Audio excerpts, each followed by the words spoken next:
उत्तर प्रदेश की तरह यहाँ पर भी बहुजन समाज के लोगों को एकजुट करके और जो तमाम तरह की मुसीबतें उनके ऊपर सरकार ने पाबंद की है उनसे निकालने के लिए हम लोग कमर कस चुके हैं। मेरा विश्वास है इस बार आजाद समाज पार्टी पिछले प्रदर्शनों से ज्यादा अच्छा प्रदर्शन यहाँ पर करेगी और ताकत बन के उभरेगी और लोगों की समस्या से निजात दिलाएगी। ये सब काम प्रदेश के अध्यक्ष जी और हमारे प्रभारी जो है वालिया जी वो सब बताएंगे। यहाँ शिक्षा की बात की, शिक्षा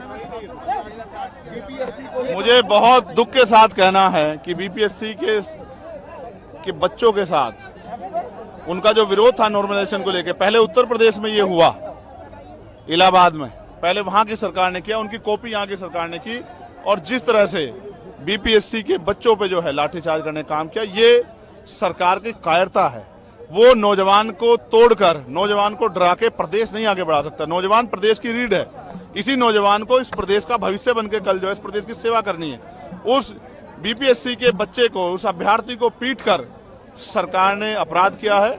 मैं ऐसी निकम्मी सरकार की आलोचना करता हूँ। बिहार में एनडीए और महागठबंधन है, कैसे इन दोनों के समीकरण को आप लोग तोड़ पाएंगे? इनका गठबंधन कितना ताकतवर है ये आप बेहतर जानते हैं। हमें जनता के साथ गठबंधन करना है और जनता की ताकत से हमें इनको हराना है।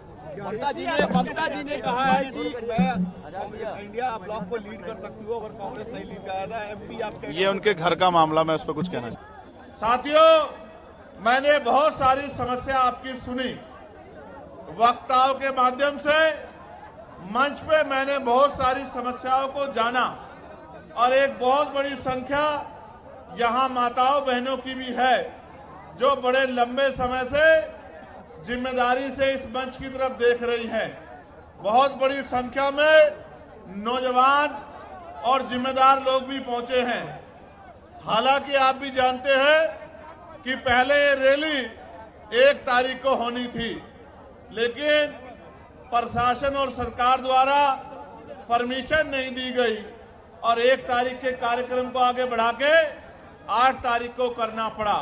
शायद सरकार की ये मंशा रही होगी कि जब 1 तारीख को कार्यक्रम नहीं होगा तो 8 तारीख का कार्यक्रम फेल हो जाएगा। लेकिन मैं ये समझता हूं कि वो आपकी शक्ति से अनभिज्ञ है, उनको आपके संघर्ष की जानकारी नहीं है, इसलिए उनको ऐसा लगा कि अगर 1 की जगह कार्यक्रम किसी अन्य तिथि में होगा तो कार्यक्रम सफल नहीं होगा। मैं मुख्यमंत्री जी को ये कहना चाहता हूं कि ये तो मात्र टेलर है, पिक्चर तो आने वाले समय में हम लोग आपको दिखाएंगे।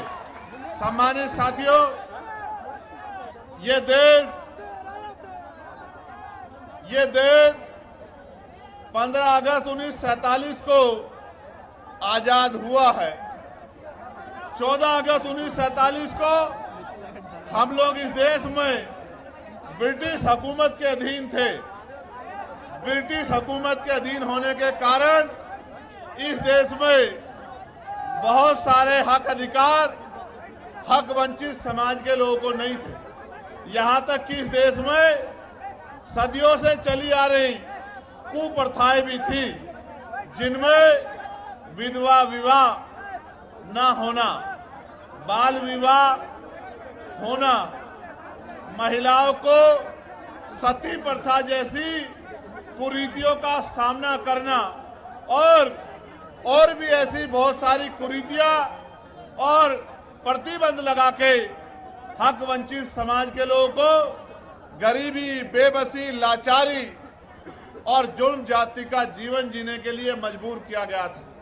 ये बात मैंने आपको इसलिए बताई कि आज भी आपकी समस्याओं में ये समस्याएं प्रमुख हैं कि रोटी, कपड़ा, मकान जो बुनियादी जरूरत है, खाने के लिए रोटी, पहनने के लिए कपड़ा, सर ढकने के लिए छत, पीने के लिए साफ पानी और आत्म सम्मान का जीवन, ये बुनियादी जरूरतें हैं।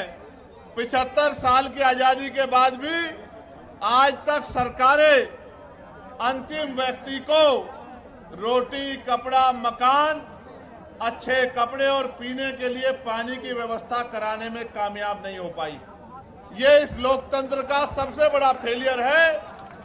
जो काम आजादी के 10 सालों के अंदर हो जाना चाहिए था, वो काम आजादी के 75 सालों के बाद भी नहीं हुआ है।